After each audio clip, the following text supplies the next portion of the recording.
The first thing Henry did was take my chair. Not in a metaphorical way. I mean literally my chair, the one I'd adjusted just right after 3 years in that office. When I walked back from a client call and saw him sitting there, legs stretched out, sleeves rolled up like he owned the place, something tight curled in my chest. I remember thinking, great, he's going to be one of those. I'm Charles, 32, project manager at a mid-sized consulting firm where nothing ever really changes until it does. My boss had gone on unexpected medical leave, and HR decided I needed temporary support. Enter Henry, 6-month contract. My replacement, technically, or my backup, or whatever polite word they used to avoid saying you're clearly overworked. He stood up immediately when he saw me.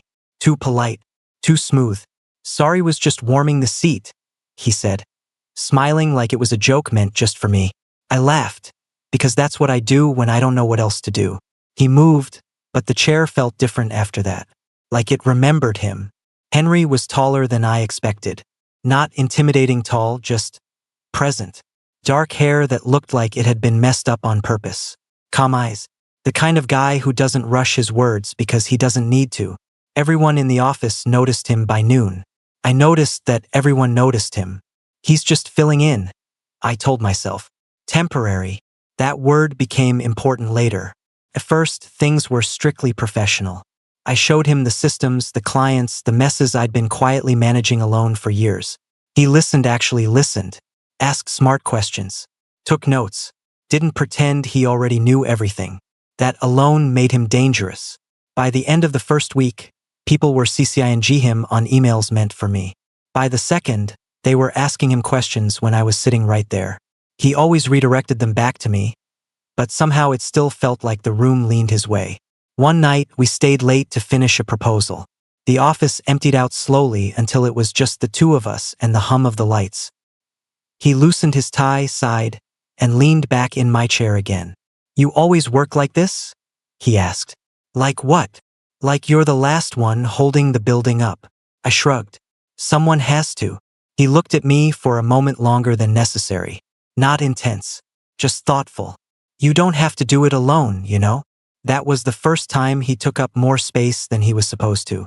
Not physically. In my head. After that, he started matching my pace. Coffee runs together. Quiet jokes during meetings. A shared look when someone said something stupid. It was subtle, but it was happening. I caught myself timing my mornings to when he arrived. Caught myself caring what I wore. Still, I kept telling myself the same thing. He's temporary. Then one Friday evening, as we were packing up, he hesitated by my desk.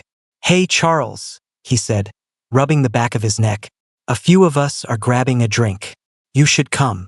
A few of us. But the way he said you made it feel like the invitation had been his alone. I almost said no. I usually did. But something about the way he was already halfway into my life, my chair, my work, my routines made it harder to refuse. Yeah, I said. Okay. I didn't know it then, but that yes was the moment Henry stopped being just my replacement and started becoming something else entirely. The bar was louder than I expected. One of those places that pretends to be casual but still charges too much for drinks and plays music just a little too loud for real conversation. I almost bailed the second we walked in. Almost. Henry didn't. He slid naturally into the space beside me at the bar, close enough that our arms brushed every time one of us moved. Not enough to be obvious. Just enough to be distracting. He ordered for himself, then glanced at me. You still a bourbon guy? Or did that change while I wasn't looking? I blinked. I don't remember telling you that. He smiled. You didn't. You just look like one. I snorted despite myself. That's not a real explanation. Worked, though. It did. I let him order mine. The rest of the team spread out laughing, talking, existing loudly, but somehow Henry and I stayed in our own pocket of quiet. He asked about my career, but not in the boring what's your 5-year plan way. He asked why I stayed, what I liked, what I didn't say out loud at work. After my second drink, the edges of my usual restraint softened. I like being needed, I admitted, staring into my glass. Even when it's exhausting. Henry nodded slowly. Yeah, I figured. I glanced at him. How? You don't complain, he said. You just absorb everything. Like if you hold it all together long enough, maybe no one will notice how heavy it is. That hit uncomfortably close. For a second, I felt seen in a way that made my chest tighten. I covered it with a joke, something self-deprecating, something safe. He laughed but not too much, like he knew it was a deflection and let it slide. When we finally left, the night air felt cooler than it should have. The group split off toward rideshares and buses, conversations fading. Henry and I ended up walking the same direction without acknowledging it. "So," he said, hands in his pockets, "you heading straight home?" "Yeah," I said. "You?" "Same. Guess we're neighbors for a block or two." The guess felt intentional, like he'd already known. We walked in silence for a bit. Not awkward silence. The kind that settles instead of stretches. At his corner, he stopped. "This was fun," he said. "Thanks for saying yes." "Yeah," I said. "It was." He held my gaze for a beat longer than normal. Then he nodded once and turned away. I stood there for a second after he left, my heart doing something stupid in my chest. The next week, things shifted. Nothing obvious, just different. He brought me coffee without asking. I found excuses to loop him into conversations that didn't really need him. We started eating lunch together without calling it that, just happening to sit at the same table every day. One afternoon, I caught myself watching him talk in a meeting. The way his hands moved when he explained things. The confidence without arrogance. The fact that people listened. A thought slipped in before I could stop it. What happens when he's not temporary anymore? That scared me more than it should have. Then, on a Wednesday afternoon, HR sent out an email. Subject: Contract Extension Henry L. 6 more months. I reread it twice. My stomach dropped in a way that had nothing to do with work. Henry looked over from his desk, catching my expression. "Everything okay?" he asked. I forced a smile. "Yeah, just more of you, apparently." He grinned. "Careful. You say that like it's a bad thing." I laughed, but it came out a little thin. Because somewhere between my chair, my routines, and my quiet evenings, Henry had stopped feeling like a substitute. And I wasn't sure what I was supposed to do with that. 6 more months shouldn't have mattered. On paper, it changed nothing. Same desk, same responsibilities, same carefully defined temporary label. But I felt it everywhere. Henry relaxed after the extension. Not in a lazy way, more like someone who'd decided to unpack a suitcase instead of living out of it. He brought a real mug from home instead of using the sad office ones. Added a plant to his desk. Started talking about things beyond work without checking himself first. And I noticed all of it. The more time we spent together, the harder it became to pretend he wasn't settling into my life instead of just my job. He knew which meetings I hated, which clients drained me the most, when to interrupt me with a joke before I spiraled too far into control mode. One afternoon, I snapped at someone on a call. Not full-on yelling, but sharp enough that the room went quiet afterward. I hated that version of myself. I shut my office door and stared at my screen, jaw tight. A knock. "Go away," I said automatically. The door opened anyway. Henry leaned against the frame, arms crossed. "You good?" "No," I said. "But I will be." He didn't move. "You don't sound convincing." I exhaled hard. "I don't have time for this right now." "I know," he said gently. "That's why I'm here." Something in my chest cracked just a little. He didn't try to fix anything. Didn't offer advice. Just stood there, present, until my shoulders dropped on their own. After a beat, he said, "You don't have to be the strong one all the time, Charles." I looked up at him. Really looked. That was the moment I realized I was in trouble. Late nights that turned into takeout dinners. Texts about work that drifted into music recommendations and dumb memes. He started calling me C without asking. I pretended not to like it. I definitely liked it. People noticed.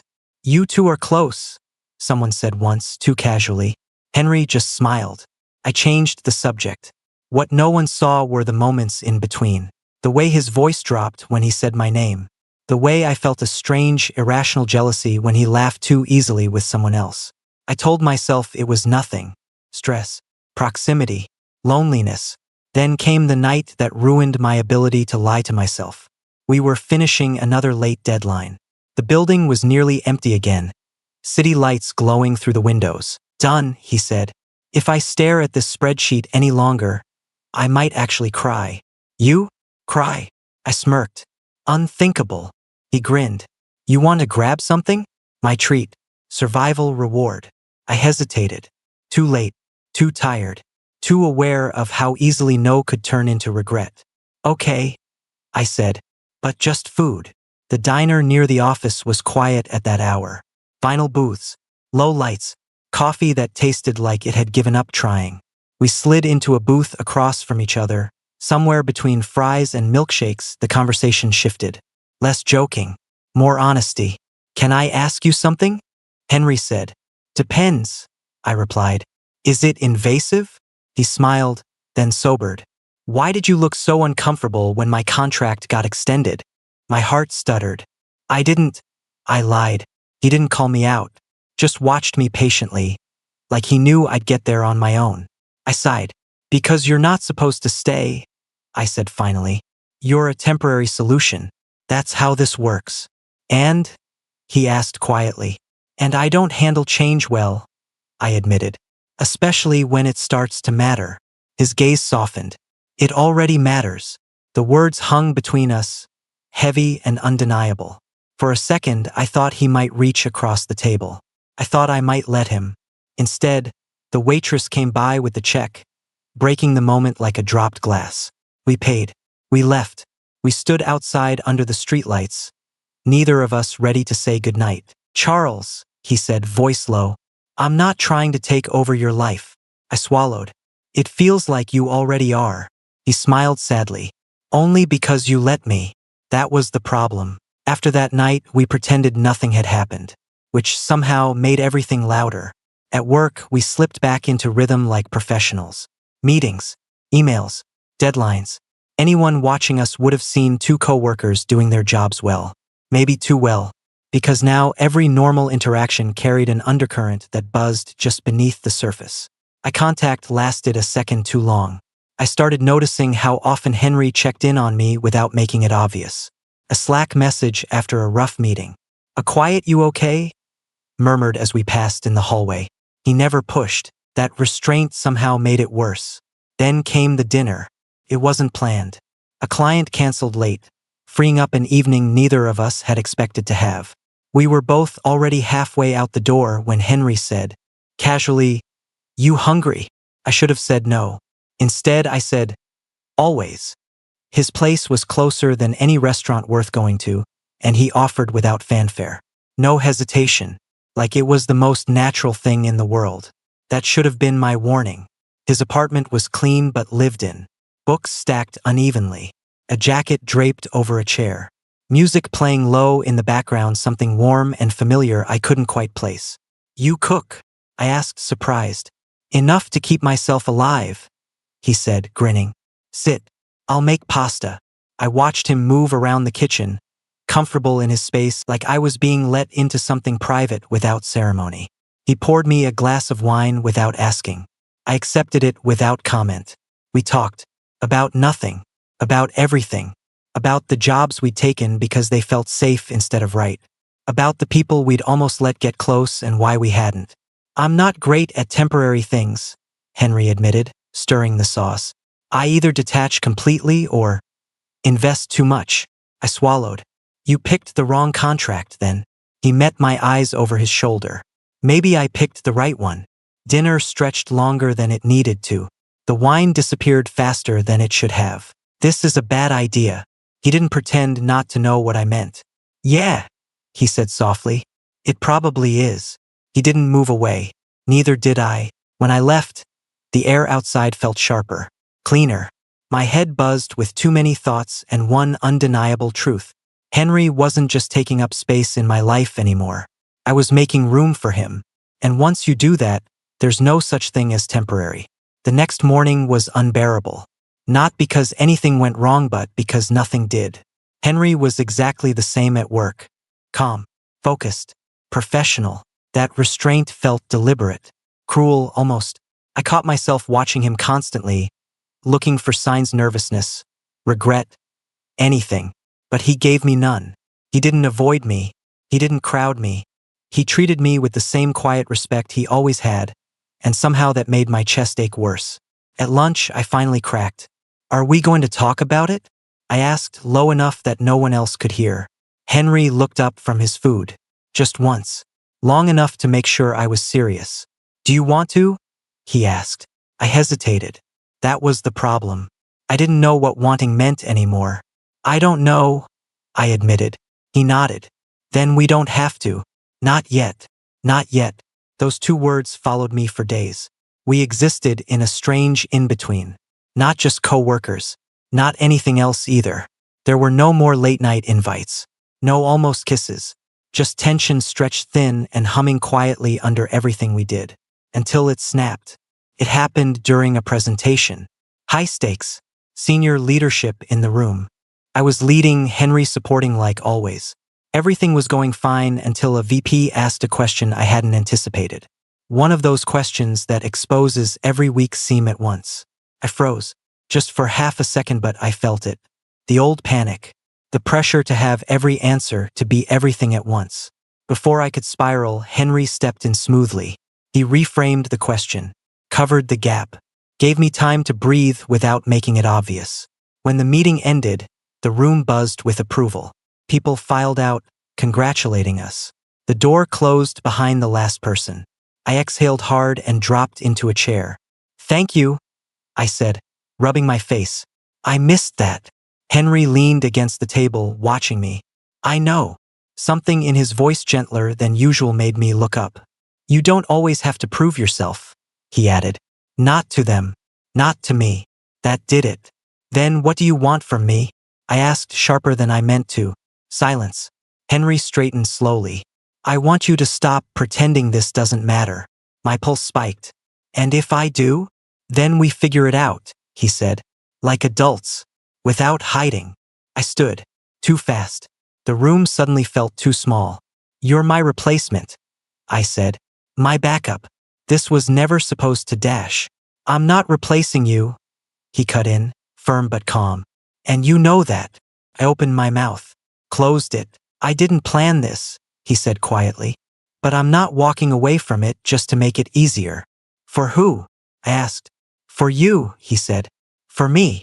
The truth hit hard and clean. I was the one clinging to temporary because it gave me control. Because it meant I didn't have to decide anything. Henry wasn't asking for a promise. He was asking for honesty. "I'm scared," I said finally. His expression softened. "I know. And if this goes wrong, it might," he said. "But not trying is still a choice." I laughed weakly. "You're infuriatingly reasonable." He smiled. "You noticed. That night I didn't go home alone. I went to his place again. This time not by accident. And when he closed the door behind us, I realized something terrifying and undeniable. Henry hadn't taken too much space in my life. I'd been emptying it for him. Being at Henry's place the second time felt different. Not tentative. Not borrowed. Intentional. He poured wine again. I noticed my glass didn't shake this time. We sat close on the couch, TV on but ignored. My knee bounced once, twice. Henry noticed immediately. "Hey," he said softly, turning toward me. "You don't have to be anywhere else right now." I let out a breath I hadn't realized I was holding. "I'm not good at this part." "Neither am I," he admitted. "I just hide it better." That earned a small laugh. I stared at the ceiling, thoughts threatening to spin. Henry shifted slightly. "You're thinking too loud." I huffed. "Am I that obvious? With you? Always." I turned my head toward him. "This changes things."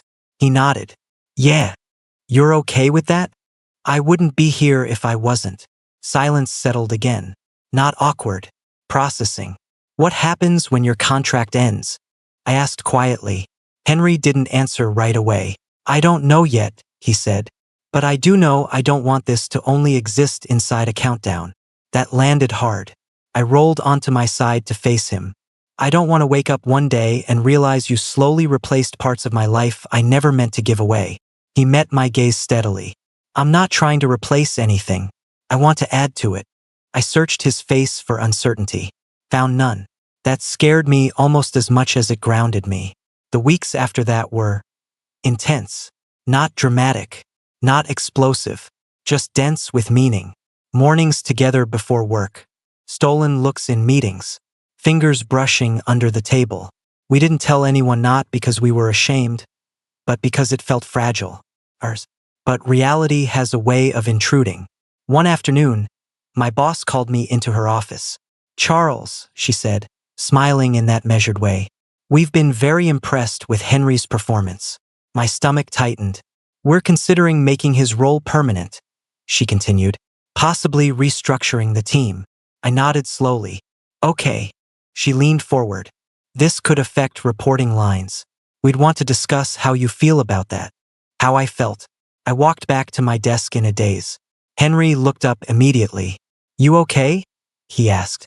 I sat down slowly. "We need to talk." That night, in his apartment, the mood was different. Heavy. Serious. "They might keep you," I said. "For real?" Henry studied me. "Is that a problem?" I opened my mouth. Closed it. "No," I said honestly. "But it's not nothing either." He nodded. I figured, because now it wasn't about temporary anymore. It was about space, and whether we could share it without losing ourselves. The idea of Henry becoming permanent changed the temperature of everything.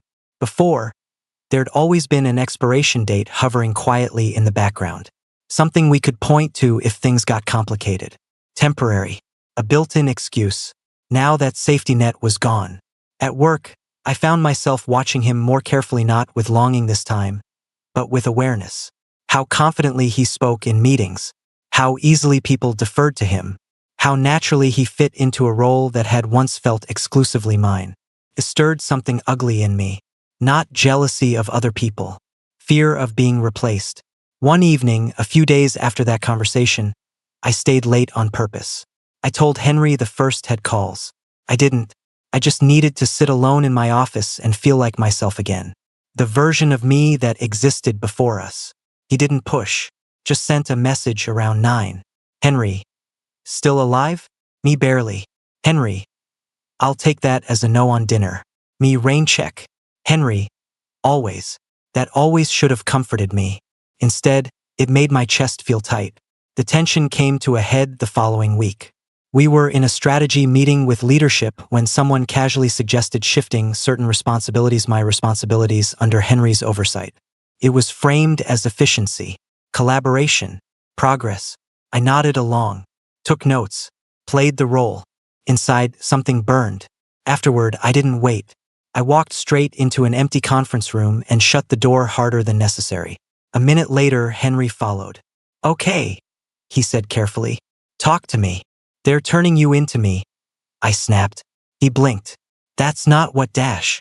It feels like it." I cut in. "First temporary support, then 6 more months. Now this." He stepped closer, grounding but not cornering. "Charles, I'm not trying to take anything from you." "I know," I said, voice tight, "but that doesn't mean it's not happening." Silence stretched. Finally, he said, "Is this about work? Or is this about us?" That landed harder than I expected. I dragged a hand through my hair. "Both." Henry nodded slowly. "Then let's separate them." I laughed bitterly. "You think I haven't tried?"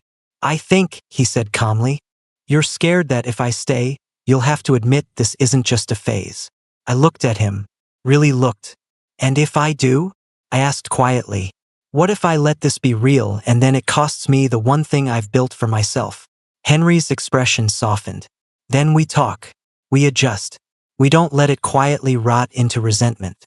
I swallowed. "You make it sound easy." "It's not," he said. "But neither is pretending you don't care." That night I went home alone. Not as punishment. Not as distance. As space. I needed to remember that my life wasn't something Henry had walked into empty. It already existed, messy, full, earned. And if he was going to stay, it had to be as a part of it, not a replacement for it. The next morning, I asked my boss for a meeting. I laid it all out.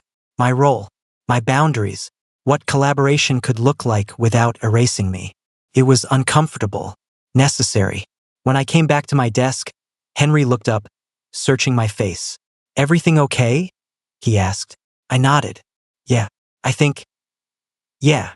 He smiled, not relieved, not smug, just steady. That night, when I went to his place, it felt different again.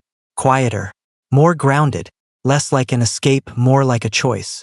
As we sat together, his shoulder warm against mine, I realized something important. Henry hadn't taken too much space in my life. I just finally reached the part where I had to decide what I was willing to share and what I needed to keep for myself. And for the first time, that decision didn't feel like loss. Felt like balance. A month later, Henry got the offer. Permanent. Official. No more asterisk next to his name. He didn't tell me right away. I found out the way I'd found out about his extension through an email that landed in my inbox on a quiet Tuesday morning. I stared at the subject line longer than I needed to. Subject: Team update. This time, my stomach didn't drop. Settled. I walked over to his desk before I could overthink it. He looked up, already knowing. So, I said, "Congratulations." He searched my face carefully. "You okay?" I nodded. "Yeah, I really am." That was the truth. Somewhere along the way, the fear had stopped shouting and started negotiating. And I'd learned how to listen to myself without shutting him out. That night, we didn't celebrate with anything flashy. Just takeout on my couch, the city blinking outside my window. My window. He didn't comment on that. Didn't assume. Didn't push. That mattered more than he knew. "You remember when you said I was taking up too much space in your life?" he asked casually. I smiled. "Hard to forget. I've been thinking about that," he said. "I don't want to be something that crowds you." I turned toward him. "You're not." He raised an eyebrow. "You sure?" "Yeah," I said, "because now it feels like you fit. Not because you pushed in but because I made room on purpose." He was quiet for a moment. Then, softly, "I've never had someone say it like that." I leaned into him. "Get used to disappointment. I'm not poetic very often." He laughed, low and warm, and kissed the top of my head like it was the most natural thing in the world. Work settled into a new normal after that. Clear boundaries, mutual respect, no unspoken competitions. When people joked about how well we worked together, it no longer felt like a threat. Felt earned. Some nights, I still caught myself pausing, checking in, making sure I hadn't disappeared into us. But every time I did, I found myself still there. Still Charles. Still grounded. Just not alone anymore. One evening, months later, we were leaving the office together when Henry reached for my hand. Public. Casual. No big announcement. I squeezed back. He smiled. Not like someone who'd won something, but like someone who'd been allowed to stay. And that's when it hit me. Henry hadn't been my replacement. He'd been my interruption. The kind that forces you to look up, reassess, and realize your life had room for more than you thought without losing what made it yours in the first place. Turns out, he didn't take too much space in my life at all. He just helped me stop guarding it like it was already full.